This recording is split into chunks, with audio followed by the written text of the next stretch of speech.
This call is now being recorded.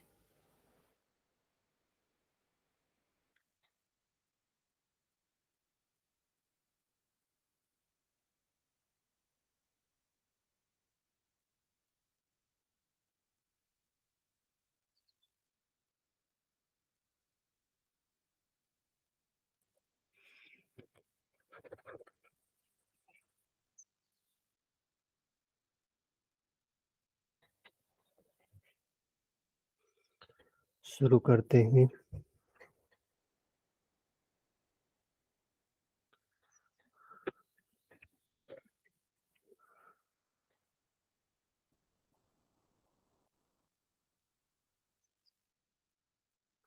यहाँ हम लोगों ने देखा भगवान श्री कृष्ण ने अर्जुन को बताया कि जो अनासक्त है तो वो कर्म के बंधन में नहीं बंधेगा।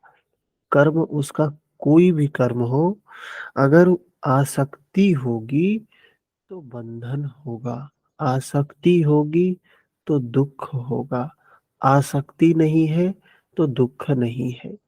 तो सारा खेल आसक्ति का है। यहाँ बताते हैं 23 नंबर में कि अर्जुन, यज्ञ का आचरण ही कर्म है और साक्षात्कार का नाम ही ज्ञान है। कर्म क्या है? यज्ञ का आचरण, जिसमें निर्धारित कर्म बताया गया है। और जानना है, सत्य को जानना है, जो सच्चाई है उस सच्चाई का दर्शन करना है। और इस यज्ञ का आचरण करके साक्षात्कार के साथ ज्ञान में स्थित, संग दोष और आसक्ति से रहित मुक्त पुरुष के संपूर्ण कर्म भली प्रकार विलीन हो जाते हैं। तो सारे बंधन, सारे कर्म कैसे समाप्त होते हैं? उस नियत कर्म को करने से समाप्त होते हैं। नियत कर्म कैसे करना है? तो ज्ञान के साथ में संग दोष आसक्ति से रहित होकर करना है। वे कर्म कोई परिणाम उत्पन्न नहीं कर पाते, क्योंकि कर्मों का फल परमात्मा उनसे भिन्न नहीं रह गया। तो यहाँ साधना एक ऐसी साधना को कह सकते हैं, यज्ञ की प्रक्रिया है ये। उस कर्म को समाप्त करने की, बंधन को खोलने की प्रक्रिया है। अब आगे बताते हैं फल में कौन सा फल लगेगा।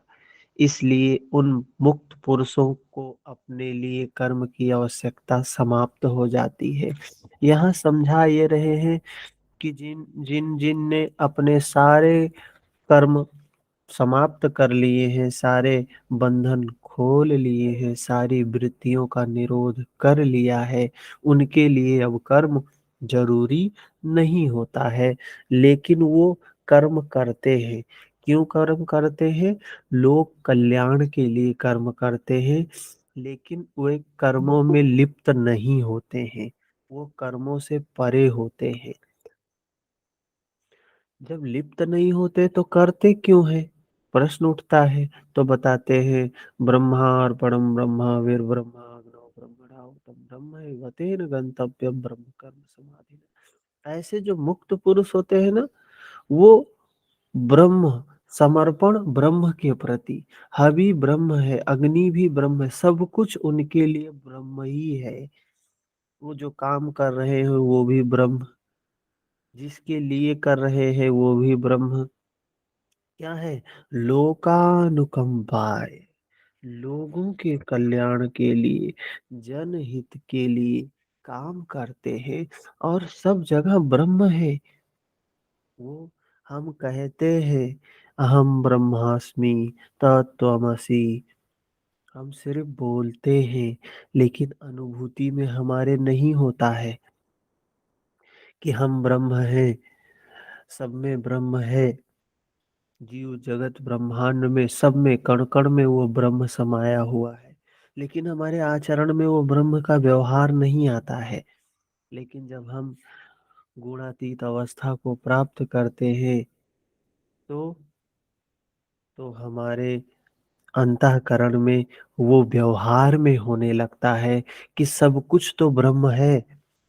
और जो काम करते हैं वो ब्रह्म के लिए ही करते हैं, और जो भी करते हैं उससे ब्रह्म ही उत्पन्न होता है। कल्याण रूपी ब्रह्म तो सब ब्रह्म ही बता रहे हैं। ब्रह्मार्पणम ब्रह्मावीर ब्रह्माग्नौ ब्रह्मणाहुतम ब्रह्मैव तेन गंतव्यम ब्रह्म कर्म समाधिना। सारी चीजें ब्रह्म ही हो जाती है, क्योंकि ये संपूर्ण जगत ब्रह्ममय ही है। ठीक है। उस यज्ञ की पूर्ति के लिए कैसे कैसे काम करना है, आसक्त होके काम नहीं करना है। यहाँ योगेश्वर ने एक नवीन प्रश्न दिया कि वह यज्ञ है क्या जिसे करें और कर्म हमसे पार लगे। वह यज्ञ क्या है जिसको किया जाए तो हमारा कर्म होगा। उन्होंने कर्म की विशेषताओं पर बल दिया, बताया कि यज्ञ आया कहाँ से है, देता क्या है, उसकी विशेषताओं का चित्रण किया, किंतु अभी तक नहीं बताया कि यज्ञ है क्या। यज्ञ क्या है? यहाँ भगवान श्री कृष्ण उस यज्ञ को स्पष्ट करने जा रहे हैं इस श्लोक में। दैवमेवापरे यज्ञम् योगिनः पर्युपासते ब्रह्माग्रावपरे यज्ञम् यज्ञेनैव जुर्हीयति।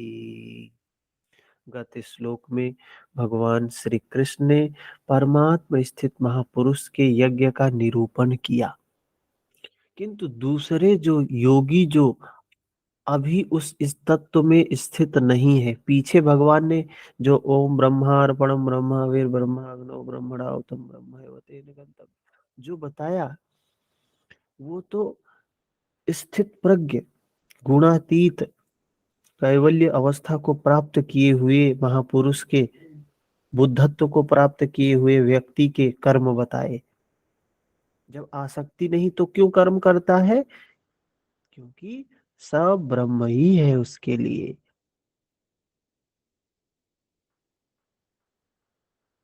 और जो जिसने प्राप्त नहीं किया है, जो अभी मार्ग में चल रहा है, जो अभी उस दिशा में आगे बढ़ रहा है, वो क्यों कर्म करता है?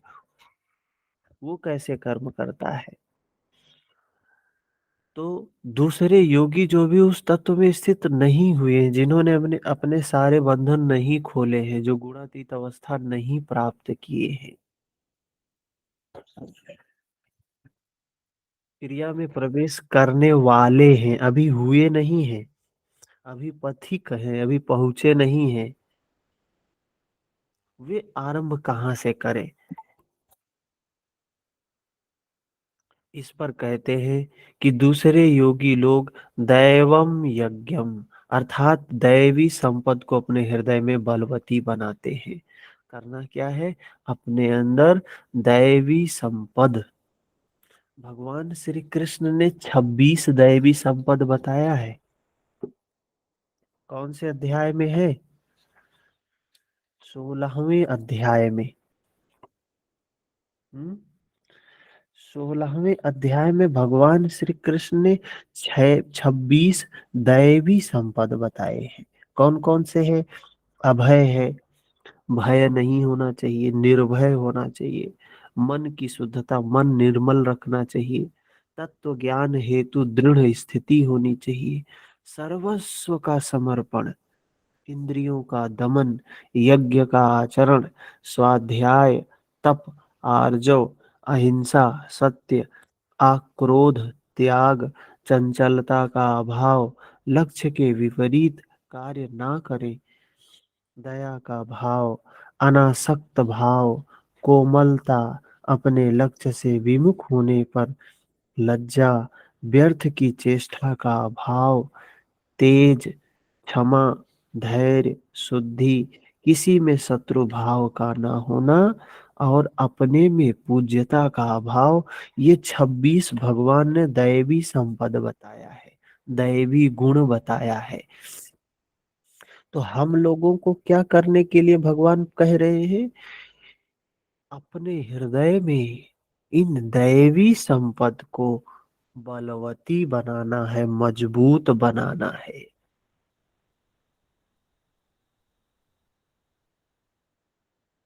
जिसके लिए ब्रह्मा का निर्देश था कि इस यज्ञ द्वारा तुम लोग देवताओं की उन्नति करो। जो यज्ञ बताया है उससे क्या होगा? ये 26 दैवी संपद उन्नत होंगे, बढ़ेंगे हमारे अंदर। अर्थात ध्यान, जैसे जैसे ध्यान घटित होता जाएगा, वैसे वैसे हमारे हृदय देश में प्रकाश बढ़ता चला जाएगा। प्रकाश बढ़ेगा तो दैवी संपद बढ़ती चली जाएगी। जैसे जैसे दैवी संपद बढ़ेगी, वैसे वैसे आसुरी संपद समाप्त होती चली जाएगी। ज्यों ज्यों हृदय देश में दैवी संपद अर्जित होगी, वही तुम्हारी प्रगति होगी। और क्रमशः परस्पर उन्नति करके परम श्रेय को प्राप्त करो। दैवी संपद को हृदय देश में बलवती बनाना प्रवेशिका श्रेणी के योगियों का यज्ञ है। क्या कह रहे हैं? दैवी संपद को हृदय देश में बलवती बनाना, जो हम नए साधक हैं। यज्ञ को समझिए, क्या है यज्ञ? यहाँ पर हम यज्ञ नहीं समझते हैं। हम बाहर यज्ञ मतलब कुछ और समझते हैं। यहाँ भगवान यज्ञ किसको बता रहे हैं? जो भगवान ने दैवी संपद बताए हैं 26, उन 26 दैवी संपद को अपने अंदर में बढ़ाना, ये ये क्या है? साधक के लिए यज्ञ है यही। और वो 26 दैवी संपद क्या क्या है? अभय, भय नहीं होना चाहिए, निर्भय, मन शुद्ध होना चाहिए। अरे एक ही हो जाए, मन ही शुद्ध हो जाए तो भी बहुत बड़ी बात है। 26 बताया है भगवान ने। और यम नियम जो है वो सब है, स्वाध्याय, तप, अहिंसा, सत्य, सारी चीजें बताई है। मतलब इस 26 में सब कुछ आ गया। वह दैवी संपद अध्याय 16 के आरंभिक 3 श्लोकों में वर्णित है। जो है तो सब में, केवल महत्वपूर्ण कर्तव्य समझकर उसकी जागृति करे। कह रहे हैं वो दैवी संपद सबके भीतर में है, लेकिन जानते हैं कैसे? वो दैवी संपद हमारे अंदर में बस बीज के रूप में है, अंकुरित नहीं हुआ है। हमें करना क्या है? हमें उसको अंकुरित करना है। जैसे ही वो अंकुरित होगा ना, जैसे कोई बीज, मान लो सरसों का बीज है, घर में रखा हुआ है, घर में रखा हुआ है तो उसमें कुछ होगा? वो बढ़ेगा नहीं। लेकिन वही सरसों का बीज खेत में चला जाए और अंकुरित हो जाए, अंकुरित होने के बाद, खेत में जाने के बाद, आप सरसों के बीज को कहो भी, कितना भी कहो, नहीं बढ़ो मत, कोई रोक नहीं सकता। प्रकृति में कोई शक्ति नहीं है उसको रोक दे, उसको बढ़ने से, उसको फलने से, उसको फूलने से। एक बीज डाला धरती में, 100 बीज लेके आएगा वापस। वही एक सरसों का बीज 100 बीज लेके आने वाला है। बस धरती देना ही काम है हमारा। दैवी संपद को बढ़ाना ही काम है हमारा। मुक्ति तो स्वतः ही मिलने वाली है, उसके लिए हमें कुछ नहीं करना है। जैसे सरसों के बीज को हमने खेत में डाला, कि बीज अंकुरित होने लगा, बड़ा होने लगा, फलने लगा, फूलने लगा। और कोई व्यक्ति बीज डाल दे और कहे नहीं नहीं, फलना नहीं, फूलना नहीं, बड़े मत होना, और मान लो थोड़ा सा बड़ा हुआ और कोई पशु आया उसको खा लिया, तो क्या वो रुक जाता है? और मोटा होके वो बढ़ता है। कोई पौधा अगर अंकुरित हुआ और बड़ा हुआ, प्रकृति का नियम देखिए, जैसे भी बात बाहर काम कर रही वैसे भीतर भी काम कर।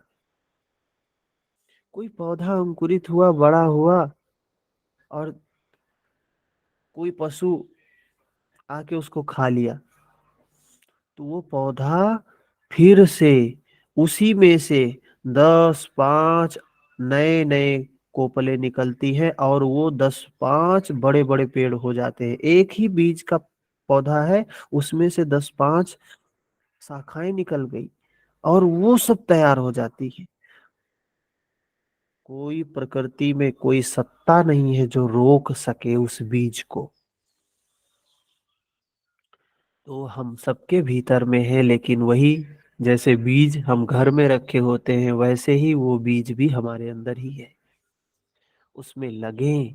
इन्हीं को इंगित करते हुए भगवान ने कहा, अर्जुन तू शोक मत कर, तू दुखी मत हो, क्योंकि दैवी संपत्ति को प्राप्त हुआ है। अर्जुन से कहा, तुझे दैवी संपत्ति मिल चुकी है, तुझे वो खेत प्राप्त हो गया है जो बीज को प्राप्त हो जाता है। और जिस जिस को दैवी संपत्ति प्राप्त हो जाती है, उसको उसको अंतिम अवस्था प्राप्त होनी ही है, उसमें कोई विघ्न है ही नहीं। कोई प्रकृति की सत्ता रोक ही नहीं सकती है। तू मुझ में निवास करेगा, मेरे ही शाश्वत स्वरूप को प्राप्त करेगा, क्योंकि यह दैवी संपत्ति परम कल्याण के लिए ही है। इसके विपरीत आसुरी संपत्ति नीच और अधम योनियों का कारण है। इसी आसुरी संपत्ति का हवन होने लगता है, इसके लिए यज्ञ है, और यज्ञ यहीं से यज्ञ का आरंभ होता है। जैसे जैसे जैसे जैसे प्रकाश कमरे में बढ़ता है, कमरे में जैसे जैसे प्रकाश बढ़ता है, तो क्या दूर होने लगता है? अंधकार दूर होने लगता है। वैसे वैसे अंधकार दूर होने लगता है। जैसे जैसे हमारे अंदर में दैवी संपद बढ़ेगा, वैसे वैसे इन आसुरी संपद, अधम योनियों, इनका क्या होने लगता है? हवन होने लगता है, नष्ट होने लगती हैं। ये विकार समाप्त होने लगते हैं, स्वतः समाप्त होने लगते हैं। लॉ ऑफ नेचर है ये। जैसे अंदर में कमरे में, अभी आपके कमरे में कितना वाट का बल्ब लगा हुआ है? एलईडी बल्ब लगा होगा 10 वाट का। उजाला थोड़ा सा कम है, 15 का लगाए थोड़ा सा ज्यादा, 20 का लगाए थोड़ा सा ज्यादा, 25 लगाए थोड़ा सा ज्यादा, 50 का लगा दिए, पूरा कमरा एकदम स्पष्ट दिखाई दे रहा है। अंधकार दूर हो रहा है उसी अनुपात में जिस अनुपात में प्रकाश बढ़ रहा है। ऐसे ही हमारे भीतर अंतःकरण में भी ऐसे सेम होता है।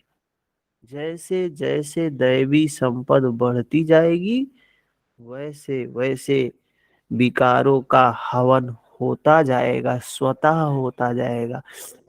उसके लिए हमें बाहर अनाज और कुंड बना के स्वाहा करने की जरूरत नहीं, उससे कुछ नहीं होता है।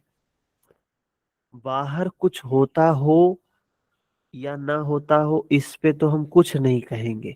हो सकता है प्रकृति में बाहर कुछ होता है, बाहर के हवन से, लेकिन हमारे अंतःकरण में कोई परिवर्तन नहीं होता है। जो परिवर्तन हमें महसूस होता है वो बाहर के परिवर्तन के, प्रकृति के परिवर्तन के कारण हमारे अंतःकरण में थोड़ा सा परिवर्तन, चेंज, सुकून, शांति जो महसूस होती है वो बाहर से होती है। बाहर का वातावरण पॉजिटिव होता है तो हमारे अंदर भी पॉजिटिव लगने लगता है। लेकिन ये अंतःकरण पूरी की पूरे अंतः की बात है, भीतर की बात है। भीतर को कैसे हम पूर्ण रूप से चेंज कर ले? तो ये यज्ञ बताया भगवान ने। यज्ञ की बात समझ में आ रही है। दूसरे ये योगी ब्रह्माग्नौ पर ब्रह्म परमात्मा रूप अग्नि में यज्ञ के द्वारा ही यज्ञ का अनुष्ठान करते हैं। श्री कृष्ण ने आगे बताया कि इस शरीर में अधियज्ञ मैं हूँ। भगवान श्री कृष्ण ने बताया कि अधियज्ञ मैं हूँ, अर्थात धर्म है। धर्म अर्थात निसर्ग का नियम, प्रकृति का कानून, जो सब पर समान रूप से लागू होता है। भगवान श्री कृष्ण यहाँ जो मैं शब्द कह रहे हैं, मैं का मतलब ये नहीं समझ लेना कि वो कृष्ण रूपी शरीरधारी मैं को बात कह रहे हैं। मैं का मतलब भाव, मैं का मतलब प्रकृति का कानून, लॉ ऑफ नेचर, उसको मैं कह रहे हैं। दूसरे योगी पर ब्रह्म परमात्मा रूप अग्नि में यज्ञ का द्वारा यज्ञ का अनुष्ठान करते हैं। श्री कृष्ण ने आगे बताया कि शरीर में अधियज्ञ मैं हूँ, यज्ञों का अधिष्ठाता, यज्ञ जिसमें विलय होते हैं वह पुरुष मैं हूँ। श्री कृष्ण एक योगी थे, सदगुरु थे। इस प्रकार दूसरे योगी जन ब्रह्म रूपी अग्नि में यज्ञ अर्थात यज्ञ स्वरूप सदगुरु को उद्देश्य बनाकर यज्ञ का अनुष्ठान करते हैं। सारांशतः सदगुरु के स्वरूप का ध्यान करते हैं। यहाँ जो ये यहाँ जो ये शब्द लिखा है कि सदगुरु के स्वरूप का ध्यान करते हैं, ये स्वरूप के ध्यान, यहाँ ध्यान क्या है? उस सत्य का ध्यान करना है। सत्य जो हमारी 3.5 हाथ की काया के अंदर अनुभूति हो, वेदना के रूप में हमें ज्ञान करना है ना। अगर हम किसी आंख बंद करें और किसी का मनन करने लगे, किसी की शकल, किसी की सूरत मन में चिंतन करने लगे, तो कोई भी कर सकता है, कैसे भी कर सकता है। आंख बंद किया और सोच लिया, हाँ कैसे दिखते हैं, कैसा ये है, कैसा वो है। यहाँ सत्य का दर्शन करना है। मैं भगवान श्री कृष्ण ने उस प्रकृति के जो हो रहा है, जो घटित हो रहा है, प्रति क्षण जो घटित हो रहा है, प्रकृति के अणु अणु में जो घटित हो रहा है, अणु अणु ने जिसको धारण किया है, उस धर्म को अनुभव करने की बात कर रहे हैं। आगे बताते हैं, श्रोत्रादीनि इन्द्रियाण्यन्ये संयमग्निषु जुह्यति शब्दादीन् विषयान्य इन्द्रियाग्रुषु जुह्यति। अन्य योगी जन जो और योगी हैं, साधक हैं, श्रोतादिक, स्रोत ये जो 5 ज्ञान इंद्रियां हैं, आंख, कान, नाक, जीभ, त्वचा, इंद्रियों को संयम रूपी अग्नि में हवन करते हैं। अर्थात इंद्रियों को विषयों से समेट कर संयत कर लेते हैं। अन्य योगी क्या करते हैं? इंद्रियों को समेट लेते हैं और जैसे कछुआ, कछुआ क्या काम करता है? अपने बाह्य सारे अंगों को अंदर में समेट लेता है। ऐसे योगी विषयों में रमन करती हुई इंद्रियों को समेट कर संयत कर लेते हैं। यहाँ आग नहीं जलती, जैसे अग्नि में डालने से हर वस्तु भस्मासात हो जाती है, ठीक इसी प्रकार संयम भी एक अग्नि है। संयम रूपी अग्नि, संजय रूपी, संयम रूपी संजय। हम्म? संयम क्या है? महर्षि पतंजलि ने धारणा ध्यान समाधि को संयम कहा। त्रयम एकत्र संयम। जब धारणा ध्यान समाधि तीनों घटित हो जाए तो संयम है। और संयम एक अग्नि के रूप में है। धारणा ध्यान समाधि में क्या होता है? हमारे संस्कार भस्म होते हैं, हमारे बंधन खुलते हैं, हमारे वृत्तियां निरुद्ध होती हैं, यही तो होता है। ठीक इस प्रकार संयम भी एक अग्नि है जो इंद्रियों के संपूर्ण बहिर्मुखी प्रवाह को दग्ध कर देता है।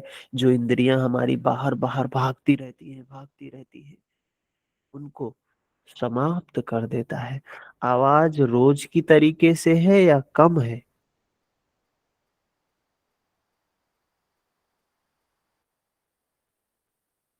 हम्म,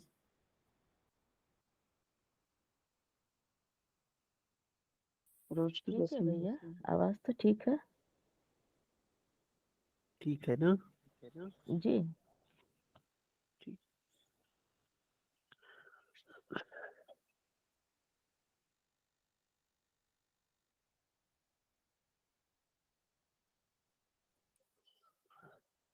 दूसरे योगी लोग रूप रस गंध शब्द स्पर्श विषयों को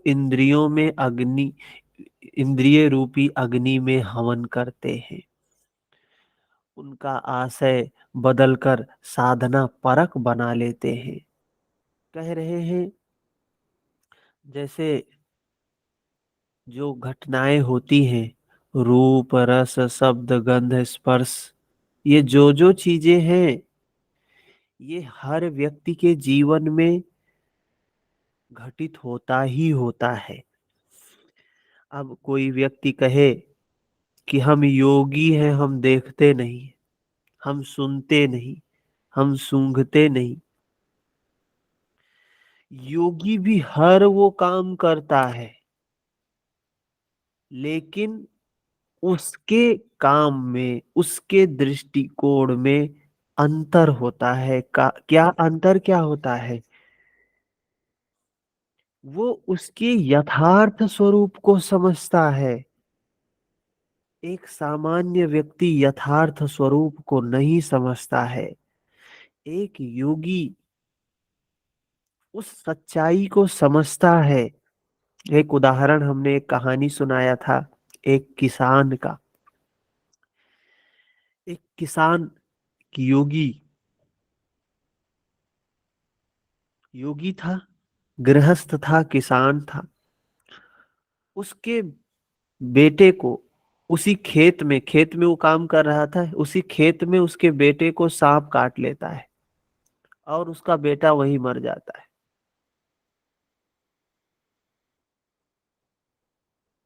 और योगी, वो जो किसान होता है, वो देखता है, वो किसान देखता है कि बच्चे को सांप ने काट लिया और बच्चा मर गया। उसके बावजूद वो अपनी पगड़ी उतारता है, खोलता है, उसके ऊपर ओढ़ा देता है और अपने काम में लग जाता है। और अपने घर पे संदेश भिजवाता है कि भोजन एक व्यक्ति का कम लेके आना। उसकी पत्नी आती है, वो भी योगी ही थी। वो देखती है कि बच्चा यहाँ लेटा हुआ है, उसके ऊपर एक कपड़ा ले ढका गया है। उसे भी ये भान हो जाता है कि ये नहीं है अब। उसके बावजूद भी वो पति को बुलाती है, खाना निकालती है, दोनों खाना खाते हैं, भोजन करते हैं। दूर एक व्यक्ति खड़ा होके ये देख रहा है ये स्थिति। वहीं एक सामान्य व्यक्ति के साथ क्या हम कल्पना नहीं कर सकते हैं। हम बातें तो करते हैं, जीवन मरण यश अपयश विधि हाथ, जन्म निश्चित है, जन्म हो गया तो मृत्यु निश्चित, कैसे मरना है, ये सारी चीजें निर्धारित होती हैं। जब निर्धारित होती तो हम परेशान क्यों होते हैं बचने के लिए? एक योगी तनिक भी किंचित रंच मात्र भी व्याकुल नहीं होता है। जो होनी है, तुलसीदास जी क्या कह रहे हैं? तुलसी भरोसे राम के निर्भय हो के सोए। अनहोनी होनी नहीं, होनी होए सो होए। जो होना नहीं वो हो नहीं सकता है, किसी कीमत पे नहीं हो सकता है। और जो होना है उसको किसी कीमत पे रोका नहीं जा सकता है। तो फिर हम रोकने और होने के लिए क्यों परेशान है पूरे जीवन?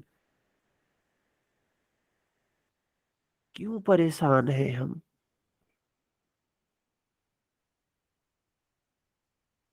एक योगी कभी परेशान नहीं होता है, क्योंकि अनासक्त होता है, आसक्ति नहीं है ना।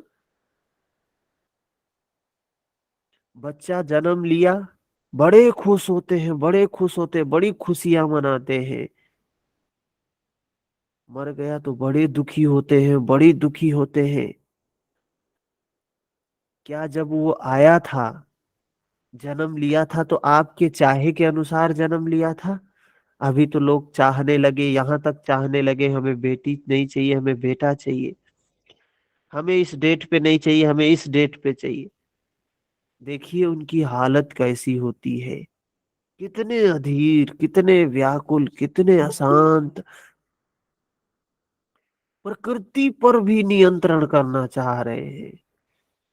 पूरा जीवन व्याकुल हो गए हैं। प्रकृति को स्वीकार नहीं कर रहे हैं, प्रकृति पर नियंत्रण करना, और गलत तरीके से। प्रकृति पर नियंत्रण करने का माध्यम सिर्फ और सिर्फ योग है, सिर्फ और सिर्फ ध्यान है। ध्यान से हम प्रकृति के तीनों गुणों पर नियंत्रण कर सकते हैं, गुणातीत अवस्था प्राप्त कर सकते हैं, वो गुणहीन ब्राह्मण की अवस्था प्राप्त कर सकते हैं। तो जो योगी होता है, उसके भी जीवन में वो आंखों से देखता है, कान से सुनता है, हाथ से स्पर्श करता, सारी चीजें होती हैं। लेकिन उसका देखना, उसका सुनना, उसका चखना क्या होता है? मुक्ति की ओर ले जाता है, साधना होता है। उसका हर चीज में साधनात्मक पहलू होता है। और हम मनुष्य, जो साधारण मनुष्य हैं, हर पहलू में बंधन बंधता ही जाता है, हम भोगते हैं, आसक्ति बढ़ती है।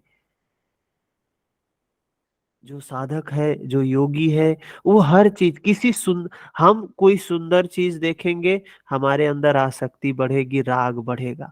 अरे हमें चाहिए, हमें चाहिए, हमें चाहिए, बहुत अच्छा है, बहुत अच्छा है, बहुत अच्छा है, हम दूर नहीं होना चाहिए। लेकिन जो साधक है वो सच्चाई, प्रकृति का नेचर का जो लॉ है, प्रकृति का जो नियम है, उसे जानता है वो। कोई भी चीज इस जगत में स्थिर है ही नहीं। पहली सच्चाई तो यही है, कोई भी चीज इस प्रकृति में स्थिर है ही नहीं, सब कुछ अनित्य है, सब कुछ परिवर्तनशील है। जो आया है वो जाएगा, जो मिला है वो छूटेगा। हर चीज अपने आप में बदल रहा है, बदल रहा है, बदल रहा है।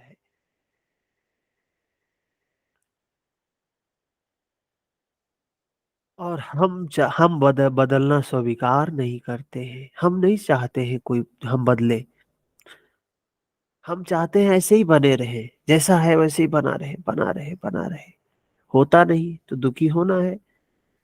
और वो चाहता ही नहीं ऐसे बना रहे, वो जानता है बदल जाएगा, थोड़ी देर बाद, थोड़ी देर बाद बदल जाएगा। तो जो होता है वो उसी के साथ रहता है। और हम सामान्य लोग क्या होते हैं? जो होता है उसके साथ नहीं होते हैं, जो नहीं होता है उसकी कामना करते हैं, या तो भयभीत होते हैं, वर्तमान में नहीं जीते हैं, भूत में रहते हैं या भविष्य में रहते हैं। तो वही कह रहे हैं, एक साधक इन चीजों को साधना परक बना लेते हैं। साधक को संसार में रहकर ही तो भजन करना है। भाई जैसे हम संसार में ही रह रहे हैं, हम सभी संसार में रह रहे हैं, तो वो साधक भी संसार में ही रहता है, हाँ? इसी पृथ्वी पे रहता है, हमारे बीच में ही रहता है। सांसारिक लोगों के भले बुरे शब्द उससे टकराते ही रहते हैं। हम लोगों को कोई व्यक्ति कुछ बोल दे, किसी के यहाँ कोई सामान मांगने जाओ और वो व्यक्ति डांट के भगा दे,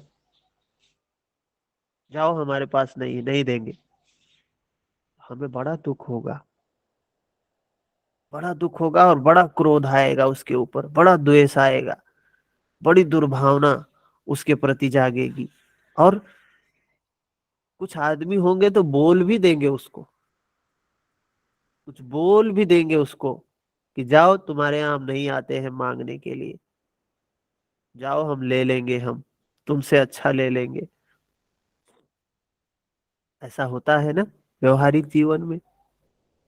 लेकिन एक एक साधक, एक भिक्षु, एक सन्यासी, एक संत, जब कोई उसको कटुवाणी बोलता है ना, निंदा की वाणी बोलता है, तो उससे वो विचलित नहीं होता है, उसके मन में मैत्री ही जागती है, करुणा ही जागती है उसके प्रति, और कल्याण की भावना ही जागती है, तेरा भला हो, तेरा कल्याण हो, तेरा मंगल हो।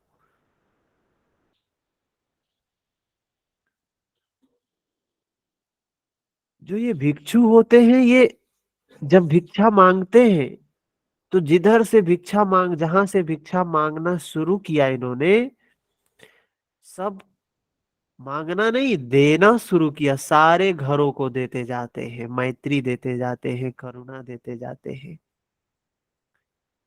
मंगल कामना देते जाते हैं। कुछ कोई दे या ना दे इससे फर्क नहीं पड़ता है। आपको मैं बताऊं, नागसेन, भंते नागसेन का जब जन्म हुआ तो एक भिक्षु उनके यहाँ 6 साल तक उनके घर पे नित्य जाता था। 6 साल तक कभी कोई व्यक्ति बाहर आता ही नहीं था,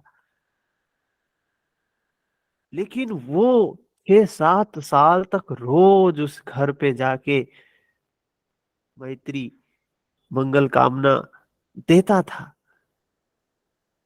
6 साल के बाद, 7 साल के बाद वो वो बच्चा का जन्म हुआ जब नागसेन का। तो ऐसे महापुरुषों का जब जन्म होता है तो ऐसे महापुरुष होते हैं, उनको पता चल जाता है कोई आया है यहाँ, कोई अवतरित हुआ है। 7 साल तक एक भंते नित्य उसके द्वार पे जाता था, भिक्षाम देहि, और जो मैत्री, कोई बाहर तक नहीं आता था उसके घर से। 7 साल बाद वो छोटा सा नन्हा सा बालक नागसेन बाहर निकला, बाहर निकला और उस भंते से बोला कि आगे जाए महाराज। सोचो, आगे बढ़ गया वो, और उस बच्चे का, नागसेन के पिताजी उधर से आ रहे थे, तो उन्होंने उससे पूछा, उस उस भंते से पूछा, उस भिक्षु से पूछा, तुम्हें कुछ मिला मेरे घर पे, महाराज हमारे घर गए थे, क्या कुछ पाया? तो उस भंते ने कहा हाँ मिला।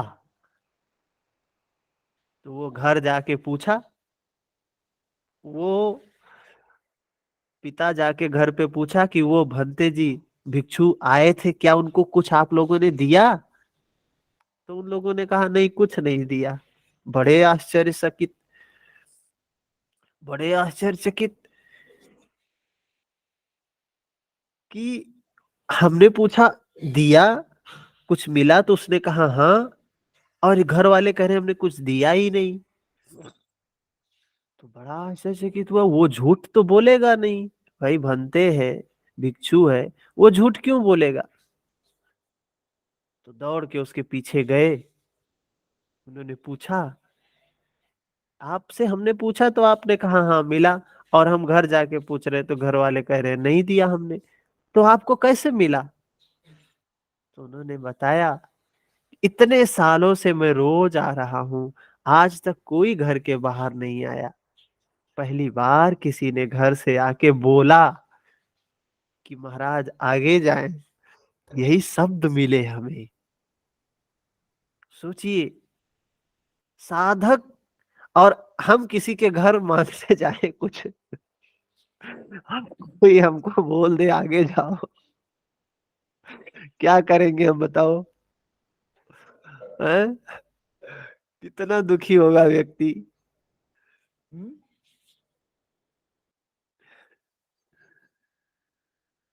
हम रास्ते में कहीं जाते हैं, कभी कभी किसी से लिफ्ट मांगते हैं। भैया इस शब्द को थोड़ा अगर अध्यात्म से जोड़ें तो इस शब्द के कई मायने निकलते हैं। अगर उस बच्चे ने कहा, नागसेन ने कहा कि आगे जाओ, तो इसे इस रूप में भी लिया जा सकता है कि अभी हम जो स्थिति में हैं उससे भी आगे बढ़ जाएं। जिस स्थिति में अभी हम पहुंचे हैं साधना के क्रम में, उस साधना के क्रम से भी आगे बढ़ जाएं। हाँ, वो इस अपना अर्थ में इस दृष्टिकोण बात को लिया जा सकता है, ये दृष्टिकोण भी हो सकता है तो कि ज्ञान तो एक छोटे बच्चे से भी मिल सकता है। हाँ, बिल्कुल, वो तो परम ज्ञानी आदमी था। हाँ, वही बोल रहे हैं, और वो तो नागसेन जी थे। तो इसको मैं ये आगे जाऊं, ये वर्ड को कई अर्थों में लिया जा सकता है। अगर साधना में प्रवृत्त है व्यक्ति, तो इस वही वक्त बात यहाँ वही बात बताई कि जो साधक होता है, अपना माइक बंद करेंगे नहीं तो रिटर्न आ रही है आवाज। तो जो साधक होता है उस शब्द को साधना परक बना लेता है, कहने का तात्पर्य यही है। और हम लोग रास्ते में जा रहे हैं, किसी से लिफ्ट मांगते, कोई प्रतिक्रिया नहीं देता, तो कितना बुरा संवेदना होती है, दुखद होता है, अरे अच्छा नहीं लगता है। और एक साधक एक व्यक्ति के घर 7 साल से कंटिन्यू जा रहा, कुछ नहीं मिल रहा है, फिर भी जा रहा है, उसी भाव से जा रहा है, उसी मैत्री के साथ जा रहा है। तो साधक को समाज में ही रहना होता है, समाज से सारी चीजें होने वाली होती है, लेकिन जो भी घटनाएं होती है वो साधना परक हो जाती है, साधना परक उसको बना लेता है। ठीक है। विषयोत्तेजक ऐसे शब्दों को सुनते ही साधक उनके आशय को योग वैराग्य सहायक वैराग्योत्तेजक भावों में बदलकर इंद्रिय रूपी अग्नि में हवन कर देते हैं। तो हम एक जो सामान्य व्यक्ति के जीवन में जो जो घटनाएं होती है ना, वो सारी घटनाएं उस साधक के जीवन में भी होती है। कोई व्यक्ति साधना करे और सोचे कि हमें क्रोध नहीं आएगा, हमें द्वेष नहीं आएगा, हमें राग नहीं आएगा, हमें वासना नहीं आएगी, तो संभव है ऐसे? वो सारी चीजें आने वाली ही हैं, अगर हमारे भीतर हैं तो आने वाली ही है। लेकिन एक जो साधक है, जो योग के मार्ग पे चलने वाला पथिक है, उसको आलम्बन बनाएगा समझने के लिए, ज्ञान बनाएगा। क्या है कि जो है उनके स्वरूप को देखेगा, कैसा स्वरूप है इनका, वो वैराग्य की ओर ले जाएंगी। क्रोध आएगा, द्वेष आएगा, राग आएगा, ईर्ष्या आएगी, वासना आएगी, सारी चीजें आएंगी, लेकिन वो वैराग्य की ओर लेके जाएंगी, मुक्ति की ओर लेके जाएंगी।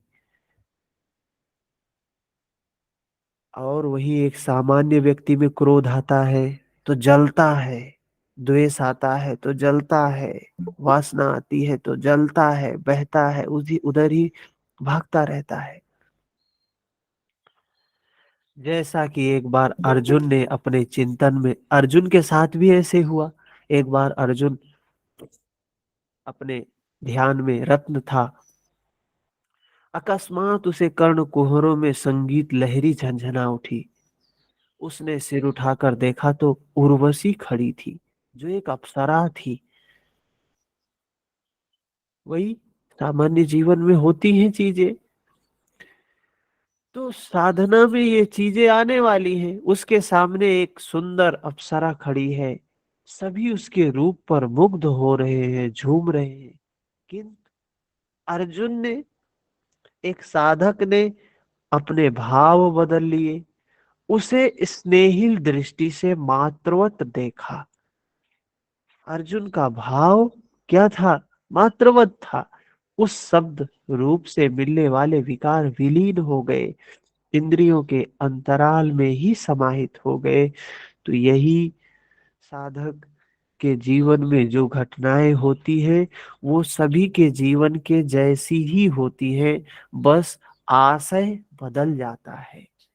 यहाँ इंद्रिय ही अग्नि है, अग्नि में डाली गई वस्तु जैसे भस्मासात हो जाती है, इसी प्रकार आशय बदलकर इष्ट के अनुकूल ढाल लेने पर विषयोत्तेजक रूप रस गंध शब्द स्पर्श भी भस्म हो जाते हैं, साधक पर कोई प्रभाव नहीं डाल पाते हैं। साधक इन शब्दादिक दो में रुचि नहीं लेता है, उन्हें ग्रहण नहीं करता है। इन श्लोकों में अपरे, अन्य शब्द एक ही साधक की ऊंची नीची अवस्थाएं हैं, एक ही यज्ञकर्ता का ऊंचा नीचा स्तर है, कि न कि अपरे अपरे कहने से कोई अलग अलग यज्ञ। ठीक है, कोई प्रश्न है किसी का? आगे चले।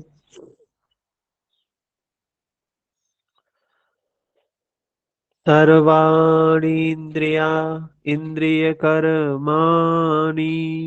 प्राणकर्माणि चापरे आत्मसंयम योगाग्नौ जुह्यति ज्ञान दीपिते। अभी तक भगवान श्री कृष्ण ने जिस यज्ञ की चर्चा की उसमें क्रमशः दैवी संपत्ति को अर्जित किया जाता है। यज्ञ समझा आपने क्या है? जो भगवान ने 26 दैवी संपत्ति बताए हैं उन्हीं को बढ़ाना है। इंद्रियों की संपूर्ण चेष्टाओं का संयम किया जाता है। बलात् विषयोत्तेजक शब्दादिकों के टकराने पर भी उनका आशय बदलकर उनसे बचा जाता है। मतलब यज्ञ कोई ऐसी चीज है जो उठते बैठते चलते फिरते खाते पीते सोते 24 घंटे होने वाली है, हैं? कहीं जा रहे हैं रूप देख रहे हैं, कहीं स्पर्श हो रहा है, कहीं गंध, कहीं कुछ, जो कुछ भी हो रहा है सब में क्या करना है? चीजों को अपने अनुकूल। हम हम भी जीवन भर तो यही काम करते हैं ना। एक सामान्य व्यक्ति क्या करता है? सामान्य व्यक्ति क्या करता है? परिस्थितियों को अपने अनुकूल बनाने का प्रयास करता। पूरे जीवन हम यही प्रयत्न करते हैं, कैसे लोग हमारे अनुकूल हो जाएं, कैसे लोग, ये चीज हमारे अनुकूल हो जाए, ये चीज हमारे अनुकूल हो जाए। प्रकृति को हम स्वीकार नहीं करना चाहते, जो घटित हो रहा है उसको स्वीकार नहीं करना चाहते हैं। हम उससे भाग के हम कुछ अपने अनुसार चाहते हैं। साधक भी वही काम करता है, योगी भी वही काम करता है। वो क्या काम करता है? वो वो भी अपने अनुसार चाहता नहीं, वो कर लेता है। कोई घटना घटी, व्याकुल नहीं होता है, अधीर नहीं होता है, उसका तात्पर्य अपने अनुसार समझ लेता है। एक कहानी और आपको सुनाया था। दो, एक गुरु और एक चेला, दोनों साथ में रहते थे, भगवान का भजन कीर्तन किया करते थे, प्रवचन किया करते थे। उनके पास एक टूटी सी झोपड़ी थी। तो बड़ा बारिश हुआ एक दिन, बड़ी बारिश हुई, ओलावृष्टि हुई, अभी जैसे हम लोगों के यहाँ हुआ था 1-2 दिन पहले। तो जानते हैं, वो जो चेला था बड़ा क्रोधित हुआ। गुरु जी से बोला, आप देखिए कितना भगवान का नाम लेते हैं, ये करते हैं वो करते हैं, क्या हालत कर दी है भगवान ने हम लोगों की। जो लोग व्यभिचार करते हैं, चोरी करते हैं, हिंसा करते हैं, झूठ बोलते हैं, उन लोगों के पास तो बड़े बड़े महल बने हुए हैं, घर बने हुए हैं। और हम भगवान की ये इतना उनका वो करते हैं, और हमारे पास एक टूटी सी झोपड़ी है, और आंधी चली और आंधी चली, वो टूटी झोपड़ी से भी आधी झोपड़ी उड़ गई, और वो भगवान को उल्टा सीधा अपशब्द बोलने लगा। लेकिन वही जो वो गुरु था, वो तो भगवान को लाख लाख धन्यवाद दे रहा है। रात का समय है, कह रहा है इतना सुंदर, इतना आनंददायक प्रकृति, चांद की हल्की हल्की रोशनी आ रही है, और हल्का हल्का पानी का छींटा आ रहा है, कितना ठंडा वातावरण है। वहीं एक क्रोधित हो रहा है, द्वेष जगा रहा है, और एक प्रसन्न हो रहा है। आधी झोपड़ी जब उड़ी तो जो शिष्य था उसकी तो और हालत खराब, और ऊट पटांग की चीजें बोलने लगा। वही गुरु आशय बदल लिया। आशय क्या बदल लिया? अरे भगवान, हम तो जानते ही नहीं थे कि इतना हम इतने में भी रह सकते हैं। प्रकृति सब जानती है उसे क्या चाहिए, किसे क्या चाहिए, कब चाहिए, कितना चाहिए, वो देने के लिए तैयार होती है। लेकिन हमारी चाह, हमारी कामनाएं उनको रोक देती है। योग की बात ऐसे समझ में नहीं आती है जब तक जीवन में नहीं आता है। देखेंगे प्रकृति कैसे ख्याल रखती है, जैसे माँ अपने बच्चे का ख्याल रखती है ना, वैसे ही प्रकृति भी ख्याल रखती है हमारी, किसी चीज की कमी नहीं होने देती है। वो सब जानती है। उस पे विश्वास तो करें, उसके साथ तो चलें, तो पता चलेगा। हम चाहते हैं नहीं नहीं नहीं, पहले दे, तब हम योग का आचरण करेंगे, योग को धारण करेंगे। पहले हमारी कामना पूरी हो, फिर योग में हम आएंगे। क्या है, समझा नहीं योग को, तो ये हालत हो गई है। पूरी दुनिया योग योग योग योग, योग के पीछे भाग रहे हैं। योग से तात्पर्य इतना है कि आसक्ति समाप्त हो, कामना समाप्त हो। और योग के नाम पे आसक्ति और कामना ही है जीवन में, इसके अलावा कुछ है ही नहीं। पूरी गीता में भगवान यही बोल रहे हैं, अनासक्त कैसे हूं, निष्काम कैसे हूं, कामना कैसे समाप्त हो। और हमारे जीवन में तो कूट कूट के कामना और आसक्ति भरी हुई है। तो कहाँ हम धर्म के मार्ग पे चल रहे हैं? बस नाम धर्म का जोड़ दिए तो धार्मिक हो गए क्या? नाम धर्म का जोड़ दिए और कामना और आसक्ति बनाए हुए हैं, सारी आसुरी संपत बनाए हुए हैं, दैवी संपद है नहीं।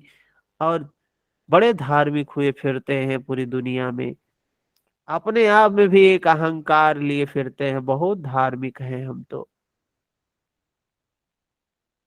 क्या होगा उससे? अपना हमने खुद का कल्याण नहीं किया तो दूसरे का कल्याण कहाँ से कर लेंगे? संभव है? जब कोई व्यक्ति खुद भूखा हो, दूसरे को भोजन करवा सकता है? खुद ही भूखा घूम रहा है, खुद ही व्याकुल अशांत दुखी घूम रहा है, दूसरे को सुख कहाँ से दे देगा? हाँ? सही बात है ना? लॉ ऑफ नेचर है, जो खुद है नहीं तो दूसरे को कहाँ से देगा कोई? लेगा ही लेगा, या जो होगा वही देगा। दुख होगा तो दुख देगा, व्याकुलता होगा तो व्याकुलता देगा, अशांति होगा तो अशांति देगा। ठीक है। सही स्वरूप में योग को समझे, सही स्वरूप में धर्म को समझे, सही स्वरूप में गीता को समझे, आगे बढ़े, जीवन का कल्याण हो जाएगा, अपने भी होगा, दूसरों का भी होगा। सब अनुभूति की बात है, पूरी गीता अनुभूति की बात है, अनुभूति परक है ये। एक एक श्लोक जीवन में घटित होने वाला है। वो अवस्था आ जाए कि श्लोक अनुभूति पर घटित होने लगे तो समझिए बीज अंकुरित हो गया है। अब उसको फलने से फूलने से कोई प्रकृति की भी कोई सत्ता नहीं रोक सकती है, कोई रोक ही नहीं सकता है। अब उसको बढ़ाने के लिए कुछ करना भी नहीं है, अब स्वतः ही प्रकृति करवा लेगी उसको जो होना है। ठीक है, कोई प्रश्न है तो बताएं, 1-2 मिनट है। मिलते हैं कल 5:30 बजे। नित्य चलेगी क्लास। संडे को हो सकेगा तो बंद रहेगी, नहीं तो बाकी के दिनों में नित्य रहेगी। मैसेज ग्रुप में डालने की रोज रोज जरूरत नहीं है, जो लोग जुड़ते हैं उनको पता है कि क्लास होती है। और ये क्लास कोई एग्जाम ओरिएंटेड तो है नहीं, ये जीवन का एग्जाम, जीवन की परीक्षा को कैसे पार कर ले, कैसे पास कर ले, उसके लिए हम यहाँ कर रहे हैं। ठीक है, समाप्त करते हैं। हरिओम।